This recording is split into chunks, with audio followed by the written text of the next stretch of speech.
convite da Câmara Agrícola Lusófona para estar aqui presente e apresentar este projeto do Ministério da Agricultura e do Mar, cumprimentar os restantes oradores e agradecer esta troca de agenda por compromissos já assumidos da parte da tarde. A Bolsa Nacional de Terras. Obrigado. A Bolsa Nacional de Terras é um projeto do Ministério da Agricultura e nós começamos sempre com a mesma pergunta: já conhece a Bolsa Nacional de Terras? Isto para nós é fundamental porque a Bolsa só pode funcionar com o conhecimento, com a possibilidade de haver oferta de terras, a procura de terras e transação de terras.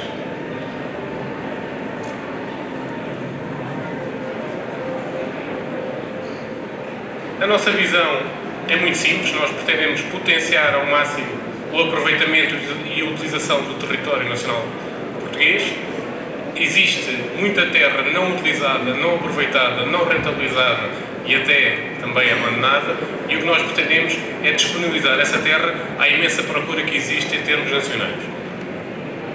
Temos um desafio inicial que foi identificado, de olhar para o território como uma fonte de riqueza, como uma possibilidade de poder ser disponibilizada a quem quer investir no setor, a quem quer produzir no setor agroflorestal, e de aumentar ou de contribuir para o aumento da produção nacional. Então, porquê que foi criada a Bolsa Nacional de Terras? Em primeiro lugar, porque foi identificada uma dificuldade de acesso ao setor, principalmente pelos jovens agricultores. No último quadro comunitário, no PRODER, instalaram-se mais de 7 mil jovens agricultores e todos eles apontaram que a dificuldade de entrar no setor era o acesso à terra, ainda mais do que o acesso ao crédito. Daí o Ministério ter tentado, de alguma forma, ir ao encontro dessa dificuldade. Mas para poderem ter uma noção da imensidade que existe relativamente ao potencial deste projeto, 70% da superfície do nosso continente português corresponde à área agrícola-florestal, portanto existe aqui uma grande área para poder trabalhar. As nossas explorações agroflorestais ocupam 4,6 milhões de hectares, que corresponde a metade do nosso território, muita matéria-prima, e a própria superfície agrícola não utilizada, o único dado estatístico em termos do Instituto Nacional de Estatística, aponta para a existência de 100 mil hectares, isto dados do último inquérito às explorações de 2013, que esses hectares têm condições, têm aptidão, têm potencial, mas neste momento não estão a ser utilizados.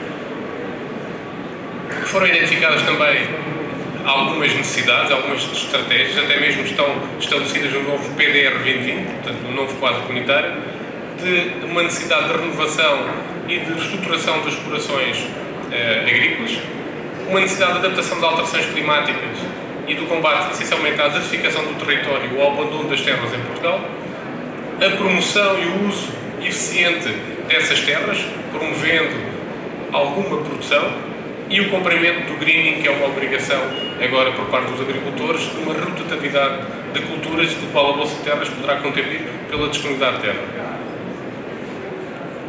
Em termos de princípios e de funcionamento, são muito simples.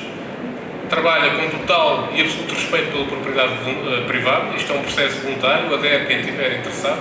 No entanto, o que nós fazemos aqui é uma grande campanha de sensibilização e de motivação para aqueles que querem aderir ao projeto. É um projeto credível, de confiança, transparente, e que nós pretendemos que continue assim, e é de acesso livre e universal, isto é, toda a informação que nós recolhemos, ela está disponível para poder para efeitos de consulta, sem qualquer tipo de registro obrigatório. E depois apresenta os prédios rústicos e os prédios mistos do Estado, de empresas públicas, de entidades privadas, de autarquias, quer sejam municípios ou juntas de freguesias, mas essencialmente de particulares. Os nossos objetivos estratégicos são claros: facilitar o acesso à terra, facilitar o encontro entre a procura e a oferta de terras, disponibilizar informação e ceder essa informação para quem estiver interessado em investir, estimular os proprietários para, quando não tenham condições técnicas, económicas, sociais ou outras, de explorar diretamente as suas terras, de poder disponibilizar de forma voluntária neste instrumento e nesta plataforma. Combater o abandono das terras e combater a desertificação do território, potenciando o uso e exploração das terras disponibilizadas, e viabilizar a instalação de jovens agricultores. Considerando que foram os jovens agricultores que de alguma forma identificaram esta dificuldade, nós queremos promover a instalação desses jovens agricultores e mantendo as populações nos territórios e criando postos de trabalho, se tudo isto for possível. A Bolsa de Terras, quando foi criada, foram também criados incentivos fiscais de modo a possibilitar uma maior angariação de terras para a Bolsa. O principal, aquele que está em vigor e aquele que tem sido utilizado por muitos dos nossos utilizadores, é uma redução de 75% dos custos de registro do prédio na conservatória.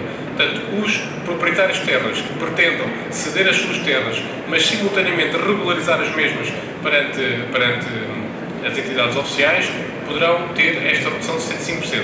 Se, entretanto, a terra, através da Bolsa Nacional de Terras, for transacionada pela forma de compra e venda, o novo proprietário, ao fazer esta atualização do registro na conservatória, também terá direito a esta redução de 75% de custos que são significativos. Depois, como está a virar também muito para os jovens agricultores, os jovens agricultores que encontrarem na Bolsa de Terras as terras para apresentarem as suas candidaturas para a instalação, têm um critério de seleção de preferência perante outras candidaturas de outros jovens agricultores, e isto é muito interessante para quem está em início de atividade. E, por fim, dizer que é um instrumento totalmente gratuito. A pequena taxa de custos de gestão da Bolsa, que existe, que tem, para financiar a componente informática da Bolsa, ela está suspensa até maio de 2016, portanto é um sistema totalmente gratuito para os seus utilizadores. Em termos das nossas metas, nós pretendíamos, mas já somos neste momento, o principal repositório de informação sobre terras rústicas em Portugal. Portanto, concentramos na nossa plataforma informática um maior número de oferta de terras para efeitos de produção. Somos um dinamizador do mercado familiar rural. Ele existe, o mercado funciona, existem trocas, existem transações. O que nós pretendemos dar é uma outra dinâmica de funcionamento. Depois somos uma ferramenta de estímulo à atividade agroflorestal, porque proporcionamos a disponibilidade de terra para que essa atividade possa decorrer da melhor maneira, e somos também um instrumento de estruturação fundiária, de ordenamento do território e de emparcelamento informal das terras, que é fundamental para a nossa agricultura. Principais resultados. A Bolsa de Terras, a esta altura, tendo sido criada em dezembro de 2012, operacionalizada em maio de 2013, com 2 anos e meio de funcionamento, só estaria neste momento a funcionar se apresentasse resultados significativos. Para terem uma ideia dos nossos resultados, e são para nós relevantes da dinâmica e do potencial que este instrumento tem, a 15 de novembro, portanto dados muito recentes, a Bolsa de Terras já disponibilizou quase 15 mil hectares através deste instrumento. Isto corresponde a 464 prédios rústicos ou mistos, sendo que a grande parte deles são prédios de privados. 70% do número de terras disponível na Bolsa são terras de privados, também é esse o nosso público-alvo, porque nós sabemos que 90% da terra em Portugal é privada, são de particulares, é aí que nós queremos trabalhar e incentivar. É claro que, embora o número de terras seja superior para os privados, a sua dimensão é menor. Pequena propriedade, minifúndio, e daí haver uma relação sobre a área disponível ser maior nas terras do Estado ou de outras entidades públicas.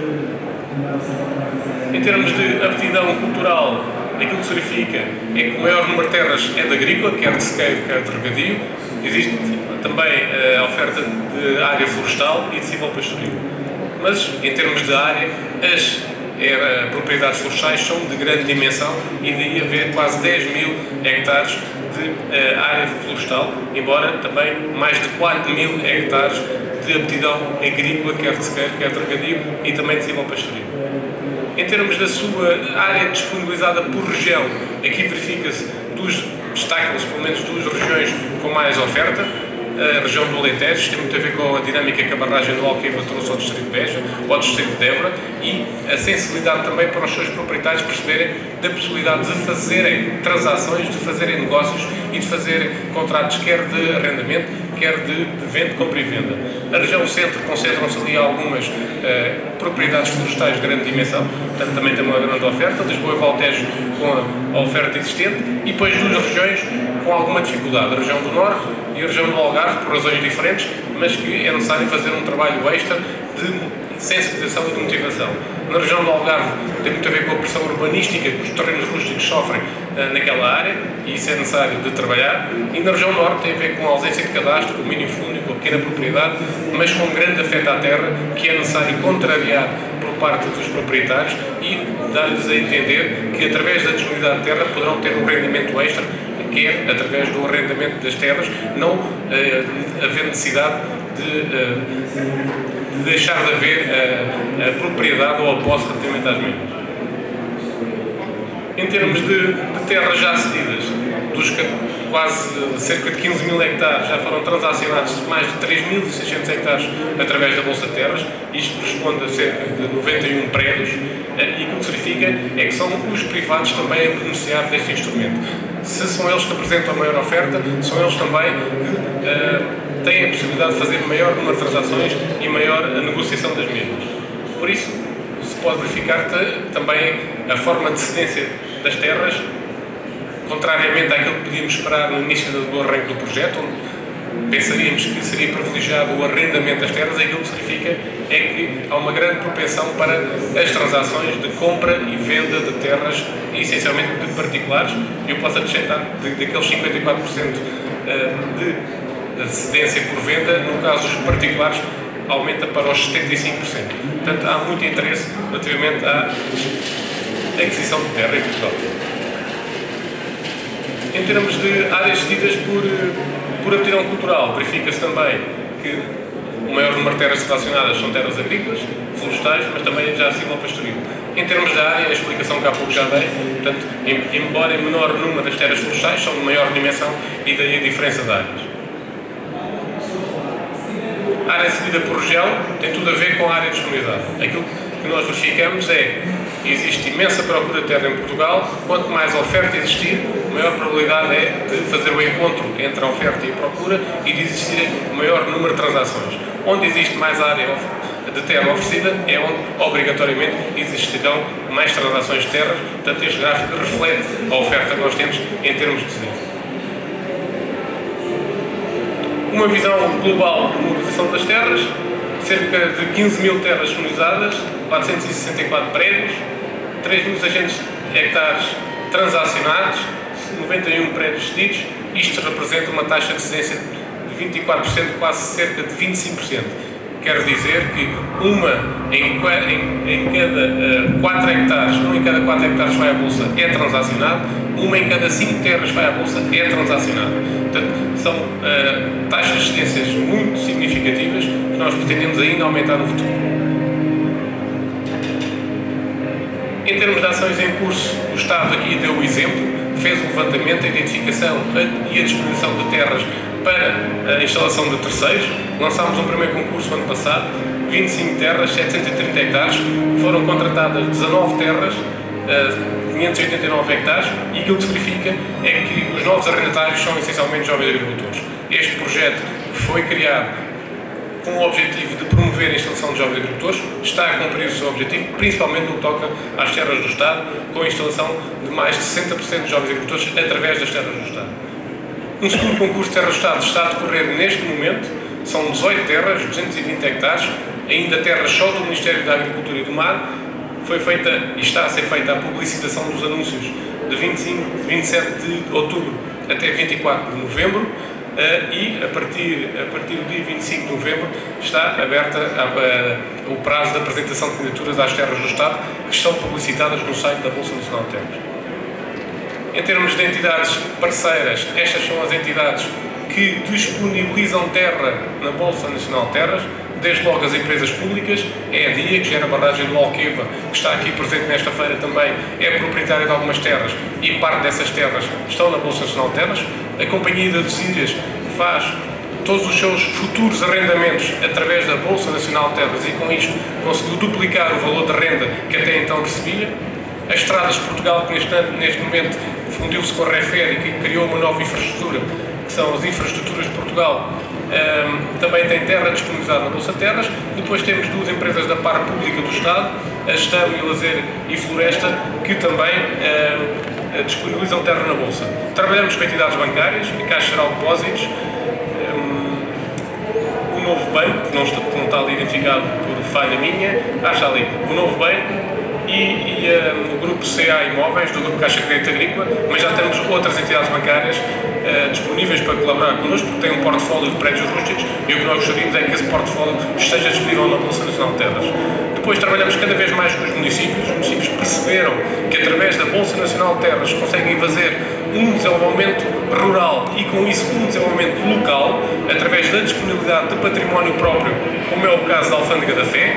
A Alfândega da Fé foi um exemplo pioneiro para a Bolsa Nacional de Terras, porque identificaram uma necessidade, que era o aumento da produção de cereja no concelho, encontraram uma terra do município, mais 4 terras da cooperativa, e fizeram um procedimento de atribuição dessas terras a jovens agricultores para produção exclusiva de cerejas. Esse anúncio foi feito e publicitado através da Bolsa Nacional de Terras, e há cerca de 2 meses instalaram 4 jovens agricultores que, no espaço de 2 anos, irão produzir cereja. Severo do Voga tinha uma Bolsa de Terras municipal que, muito brevemente, será replicada na nossa Bolsa Nacional de Terras, portanto, agregada em termos de funcionamento, para lhe dar visibilidade, dar notoriedade e aumentar a oferta. E depois trabalhamos com a Associação de Municípios Portugueses, trabalhamos com bolsas de terras que, entretanto, já foram criadas, até mesmo depois da criação da Bolsa Nacional de Terras, com toda a nossa colaboração em termos da sua implementação no território. Trabalhamos com entidades que nos ajudam na divulgação, a Agrobio e Portugal Fresh. Trabalhamos com outros ministérios, o Ministério da Segurança Social, o Ministério da Defesa. Gostaríamos de trabalhar com o Ministério da Justiça, com o Ministério da Educação, com todos aqueles ministérios que têm património rústico e que não é necessário para o cumprimento das suas obrigações. E há muito pouco tempo começámos a trabalhar numa outra área muito interessante para nós, com as misericórdias. A Misericórdia do Porto, há cerca de 3 semanas, disponibilizou os primeiros 2 prédios rústicos de um conjunto de património que eles têm, e já estamos a trabalhar com mais 3 ou 4 Santa Casas Misericórdias que têm património, que esse património não estava a ser rentabilizado, e o que nós queremos é que ele passe a ser rentabilizado e acedido a quem quiser investir neste setor. Em termos de formas de atuação atuais, há uma que está prevista na Bolsa de Terras, na lei da Bolsa de Terras, mas que não está, infelizmente, em vigor. Tem a ver com a implementação de uma redução ou de uma isenção obrigatória do IMI rústico para as terras que estejam a ser utilizadas, ou para aquelas que não estejam a ser utilizadas possam vir a ser disponibilizadas na Bolsa Nacional de Terras. No entanto, isto está dependente de uma decisão política, dependente de uma reavaliação dos imóveis rústicos por parte das finanças à semelhança do que houve com os urbanos, portanto está dependente de decisão para que entre em vigor. No entanto, ela está prevista e poderá ser tomada em qualquer momento. Depois, uma outra área que entretanto já foi aprovada e que entrará em vigor muito brevemente tem a ver com a disponibilização nas terras, na Bolsa Nacional de Terras, das terras reconhecidas como sem dono conhecido e sem utilização agrícola, florestal ou silvopastoril. Isto é, as verdadeiras terras abandonadas. O que nós pretendemos é identificar essas terras, tentar saber se têm proprietário ou se não têm proprietário. Se não tiverem proprietário, passam a ser geridas pela Bolsa Nacional de Terras até que se venha a descobrir o seu proprietário, e se durante um período alargado no tempo esse proprietário não surgir, e esse período são 18 anos, a terra passa para a posse do Estado, e o Estado então depois poderá alienar estas terras. Outra iniciativa que já está também a ser em marcha tem a ver com a criação de um grupo de trabalho para a produção de indicadores periódicos e de preços de referência do mercado fundiário em Portugal, que é uma área muito pouco trabalhada em Portugal, e que nós, face aos resultados que já temos de transações e do quais conhecemos o valor das mesmas, podemos apresentar estatisticamente estes valores, o que será muito interessante em termos de referências dos preços que são praticados em Portugal. Por fim, dizer como é que toda esta informação se pode recolher em termos de Bolsa Nacional de Terras. Temos um site próprio, onde está assediada a própria plataforma informática da Bolsa Nacional de Terras, www.bolsanacionaldeterras.pt. Temos uma nota informativa com mais de 3.100 subscritores que apresentam novidades e resultados da Bolsa. Temos uma página no Facebook com quase 3.500 seguidores, e dizer que o nosso site da Bolsa de Terras tem cerca de 6.000 acessos mensais, portanto há muito interesse e procura de informação sobre a Bolsa Nacional de Terras. Temos feito tentativas de comunicação e divulgação por todos os órgãos de comunicação social, quer escrita, quer televisiva, quer radiofónica, presença em feiras agrícolas nacionais e regionais, artigos de opinião e de divulgação em tudo que são revistas da especialidade, e, de alguma forma, tentar passar a mensagem da melhor maneira possível. Em termos dentro da divulgação e dinamização, o que nós pretendemos essencialmente é estimular os proprietários e as entidades privadas a disponibilizarem as suas terras na Bolsa Nacional de Terras, quando as mesmas não sejam necessárias, ou numa perspectiva de arrendamento, de renovação de arrendamentos. Pretendemos ações de parceria, celebração de protocolos que temos feito com aquelas entidades que de alguma forma querem melhorar o funcionamento de Bolsa Terras e estamos sempre receptivos a qualquer melhoria de funcionamento. E depois incorporar realidades, experiência, conhecimentos com diversas entidades que têm atuação territorial. Isto é um projeto gerido em Lisboa, mas não pode ser gerido a partir de Lisboa. É que através de entidades parceiras que conhecem o território melhor do que nós que podemos chegar aos melhores resultados. E para isso temos uma rede de parcerias que tem uma proximidade com o agricultor, com o proprietário ou com o potencial investidor. São 16 entidades líderes, essencialmente confederações e federações de agricultores, e dessas 16 entidades líderes estão associadas, neste momento, 240 entidades gestoras operacionais de Bolsa Terras, que prestam todos os conhecimentos sobre o funcionamento de Bolsa Terras, que ajudam os proprietários a carregar os prédios na plataforma informática, embora não tenha uma grande ciência. Nós sabemos que, face à idade média dos nossos agricultores, porventura podem ter dificuldades, e ajudam os potenciais interessados a fazer pesquisa da oferta existente. Estas são as 16 entidades líderes, como podem verificar, todas as federações e confederações ligadas à agricultura, às florestas, ao regadio, aos baldios, ao desenvolvimento local, e também a Câmara Agrícola Lusófona e também a Câmara dos Licitadores, com o objetivo de disponibilizar na Bolsa Terras as terras dos agentes de execução que iria trazer uma grande dimensão e funcionamento à Bolsa de Terras. Em termos de visibilidade e de iniciativas futuras, o que nós pretendemos no futuro é captar investimento estrangeiro para a aquisição de terras em Portugal, trocar conhecimento com outros exemplos que existem de bolsas de terras ou bancos de terras, neste caso com a Espanha, que já trabalha esta área há algum tempo, e trazer boas práticas para Portugal, facilitar a melhoria contínua do acesso à terra por parte dos interessados, principalmente ao nível da procura. O que nós temos é apenas a oferta, mas gostaríamos de começar a registrar a procura para isso poder desencadear mais oferta em termos da Bolsa de Terras. E depois divulgar este projeto, essencialmente nas comunidades portuguesas no estrangeiro, porque temos a noção que existem muitos proprietários de terras que estão ausentes do país e era fundamental deles poderem utilizar esta ferramenta para disponibilizar as suas terras e ter um rendimento extra. Se nós tínhamos um desafio inicial, temos também um desafio final. Isto é uma declaração da Sra. Ministra da Agricultura. Esta não é uma Bolsa de Terras de um Ministério ou de um Governo, é sim uma Bolsa de Terras de todo um país, é um desafio nacional, é assim que nós vemos, um projeto de médio e longo prazo, que a curto prazo já apresenta resultados significativos, mas que certamente terá todas as condições e enorme potencial para continuar a trabalhar. A nossa mensagem final: ter terra abandonada é um luxo a que o país não se pode prestar e nós iremos trabalhar para que cada vez menos isto aconteça em Portugal. Deixar os nossos contactos, o nosso site, o nosso mail para qualquer dúvida ou esclarecimento. Sigam-nos no Facebook e nós estaremos disponíveis para tirar qualquer dúvida sobre o funcionamento e a gestão da Bolsa de Terras. Muito obrigado pela vossa atenção.